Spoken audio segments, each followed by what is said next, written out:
सभी ज्योतिष प्रेमियों को मेरा नमस्कार। राधे राधे। जय श्री कृष्ण, जय श्री राम।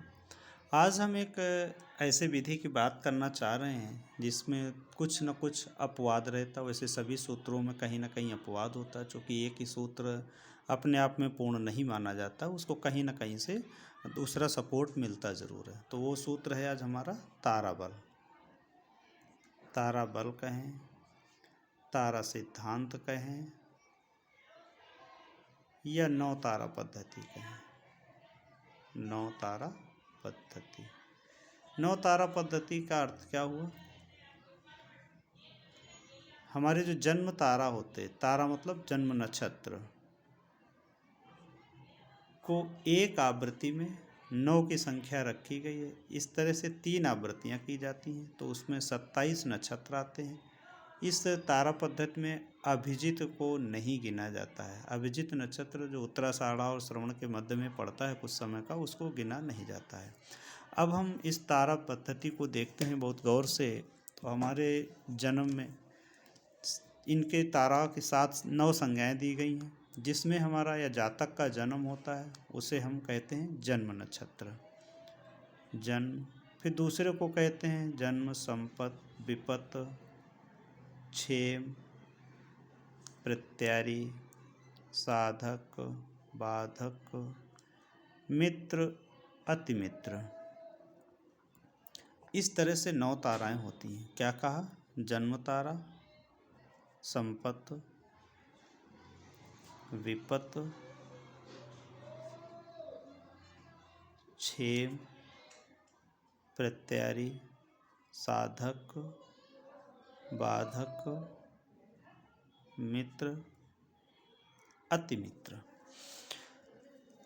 इस नक्षत्र में एक जातक का जन्म होता है, इसलिए इसको कहा गया जन्म नक्षत्र। ठीक, इसको 1 नंबर कहा गया, 2 number, 3 number, 4 number, 5 number, 6 number, 7, 8, 9। इस तरह से 9 नंबर को एक लाइन में, एक आवृत्ति में 9 हमारे नक्षत्रों को रखा गया और उनके एक आवृत्ति हुई। इस तरह से दूसरी आवृत्ति, तीसरी आवृत्ति, इस तरह से टोटल 27 नक्षत्र हमारे बनते हैं। तारा पद्धति ये बताती है कि आज आपका दिन कैसा है। इसको मुहूर्त निकालने के लिए उपयोग किया जाता है। मेरे यहाँ पे आज कहने का मतलब ये है 3, 5, 7 को अशुभ माना जाता है। ये तीनों अशुभ हैं। कैसी हैं? ये तीनों अशुभ हैं। अशुभ होने के नाते इनको छोड़ दिया जाता है। किसी भी शुभ कार्य के करते समय इनको ग्रहण नहीं किया जाता है। तो इसका दूसरा एक सूत्र है, वो मैं बताने की कोशिश करूँगा आज यहाँ पे, आप लोग समझें इसको। क्या जन्म तारा या आज का चंद्रमा विपत में पड़ा हुआ है तो उसे हम अपने किसी भी शुभ कार्य में ग्रहण ना करें, यानी आज हम अपने शुभ कार्य ना करें, ऐसा बिल्कुल भी नहीं। मन से भ्रम हटा दें। एक तरीके से हम इसको कहेंगे कि ये एक अपना सूत्र है। दूसरा सूत्र इसके सपोर्ट में होता है, जो कि यह हमें बताता है कि आप अपने काम को डिले ना करें, अपने काम को प्रारंभ करें और पूर्ण शुभ लाभ देगा। क्या देगा? शुभ लाभ ही देगा। परंतु कब? अब जैसे कोई किसी व्यक्ति का जन्म अश्वनी नक्षत्र में हुआ तो संपत पड़ेगा भरणी, विपत पड़ेगा कृतिका, और वो आज चंद्रमा कृतिका में है। उदाहरण के तौर पे समझते हैं। अब हमें कृतिका का लेना है, तो चूँकि 9 चरण होते हैं, कृतिका का 1 चरण हमारा मेष राशि में है, बाकी 3 चरण हमारे वृषभ राशि में है। जो 3 चरण बचे वो वृषभ राशि। कहते हैं कि चंद्रमा जब वृषभ राशि में जाता है तो उच्च का हो जाता है, लेकिन पूर्णतया उच्च का रोहिणी नक्षत्र में होता है। पूर्ण उच्च का रोहिणी नक्षत्र में होता है। ठीक, अब हम देख रहे हैं कि हमारा जन्म, संपत, विपत, अश्वनी, भरणी, कृतिका, कृतिका नक्षत्र इनके लिए अशुभ है। लेकिन राशि कैसी है? जब चंद्रमा वृषभ में गया तो उच्चवत हो गया या उच्च का हो गया। अब यहीं पे हम यहाँ से लेते हैं ये ऐसे इनकी राशियों को हमने बिठा दिया। ये हमारी काल पुरुष की एक पत्रिका है। चंद्रमा यहाँ पे आ गया और आज हमको कृतिका का नक्षत्र हमें अपना काम शुरू करना है। ठीक है, गोचर में चंद्रमा को, चंद्रमा से चंद्रमा, आपका जन्म का चंद्रमा यहाँ पे है। गोचर में चंद्रमा को 1, 3, 6, 7, 10, 11 शुभ माना जाता है। चंद्रमा से चंद्रमा, आपके जन्म चंद्रमा से चंद्रमा का गोचर जब जब यहाँ से चंद्रमा से 3 जाएगा, 6 जाएगा, 7 जाएगा, 10 जाएगा, 11 जाएगा, यहाँ पे शुभ फल देगा। कैसे देगा? शुभ फल देगा आपको। अब अगर यहाँ पे भी एक अपवाद है, अगर इन राशियों में या इन भावों में, ये राशियाँ नहीं ये भाव हैं, ठीक, भाव में शनि बैठा हुआ, जैसे सपोज मान लेते हैं कालपुरुष की कुंडली में वर्तमान में शनि कुंभ में चल रहे और आपको चंद्रमा जब एकादश भाव में जाएगा तो शुभ फल देने का वादा कर रहा है, लेकिन वहाँ पर शनि बैठे हैं तो क्या शुभ फल देगा? नहीं देगा। क्यों? शनि के माध्यम से वो पीड़ित हो गया है।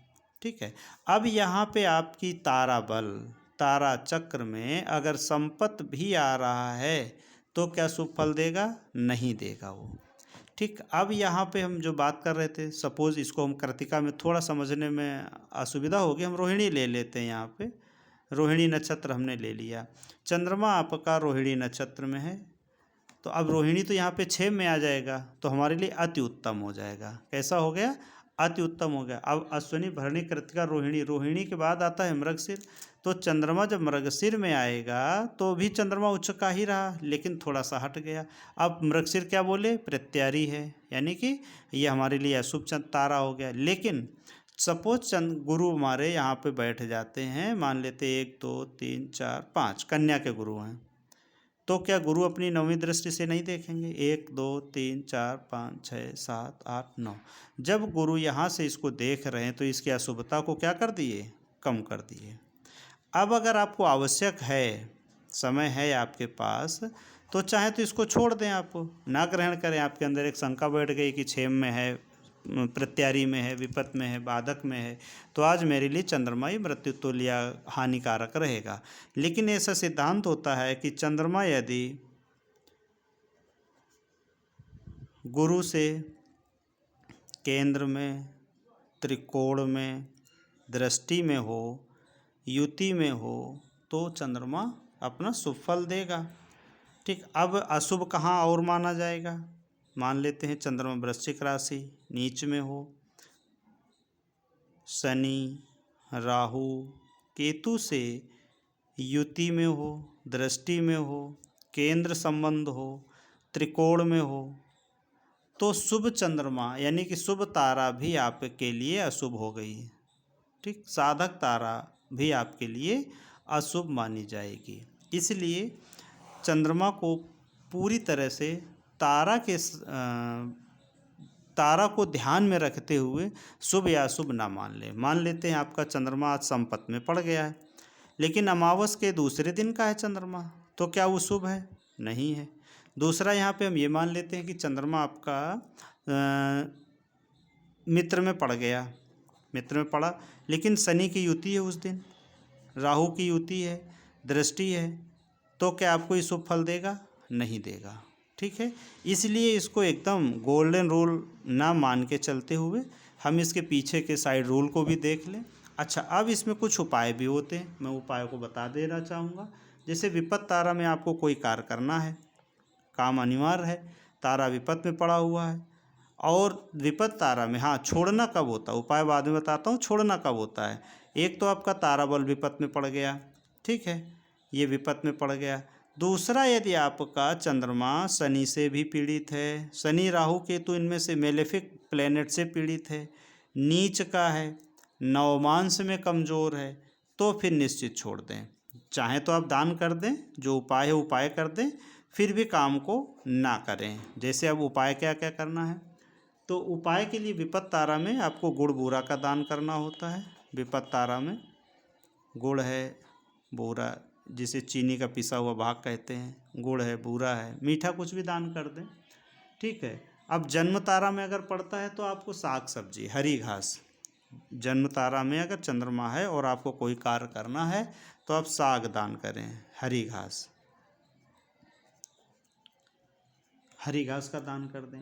प्रत्यारी में अगर पड़ गया है तो आप नमक का दान कर दें, ठीक है। जबकि बद में पड़ गया है तो आप काले तिल का दान कर दें, ठीक है। बद तारा में अगर है तो काले तिल का दान कर दें। दक्षिणा तिल पात्र भी दान कर सकते हैं, ठीक है। बाकी चंद्रमा अगर इन ताराओं में भी है, चंद्रमा उच्च का है, गुरु से केंद्र में है, गुरु से त्रिकोण में है, तो हम उसे ग्रहण करेंगे, हमें उत्तम फल देगा। इसको एकदम निराधारी ये ना मान लें कि तारा बल में आज कमज़ोर है तो चंद्रमा बेकार हो गया, तारा बल में आज साधक है तो चंद्रमा अच्छा हो गया, ऐसा बिल्कुल भी नहीं है। इसके सपोर्टिंग ग्रह में, सपोर्टिंग रूल में पीछे कुछ और भी रूल दिए होते, उनको ध्यान में रखते हुए ही हम तारा बल को पूर्णतया समझ पाते हैं। अगर अदरवाइज़ हम इसी भ्रम में रहते हैं कि आज हमारा चंद्रमा तारा बल में कमज़ोर है तो पूरे दिन कमज़ोर रहेगा, नहीं, ऐसा नहीं है। उसके तारा बल के साथ साथ उसके और भी जो नियम है उनको भी ध्यान में रखते हुए इसको समझने की कोशिश करें। आज का इतना ही रखना चाहूँगा, सभी लोग इसको समझें, देखें, उपयोग में लाएं अपने।